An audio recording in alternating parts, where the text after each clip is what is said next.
നിന്റെ തളർവാത് മാറിയെന്നല്ല യേശുക്രിസ്തു പറഞ്ഞത്, മറിച്ച് മകനെ, നിന്റെ പാപങ്ങൾ മോചിക്കപ്പെട്ടിരിക്കുന്നു, എഴുന്നേറ്റ് നിന്റെ കിടക്കയും എടുത്ത് നടക്കുക എന്ന് കർത്താവ് അവനോട് പറയുകയാണ്.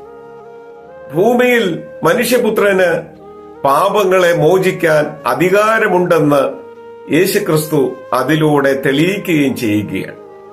സുവിശേഷ ഭാഗത്തേക്ക് കണ്ണോടിക്കുമ്പോൾ കഫർനഹൂമിൽ യേശുക്രിസ്തു താമസിച്ച വീട് എന്ന് പറയുന്നത് പത്രോസിന്റെ ഭവനമായിരുന്നു എന്നാണ് പിതാക്കന്മാർ പറയുന്നത്. ഈ പത്രോസിന്റെ ഭവനം യേശുക്രിസ്തു കടന്നു വന്നതോടുകൂടെ യേശുവിന്റെ ഭവനമായി മാറ്റപ്പെടുകയാണ്. യേശു ഉള്ള വീടായി അത് മാറുകയാണ്. യേശു എന്റെ വീട്ടിലുണ്ടെങ്കിൽ യേശുവിന്റെ പേരിലാണ് എന്റെ ഭവനം അറിയപ്പെടുക.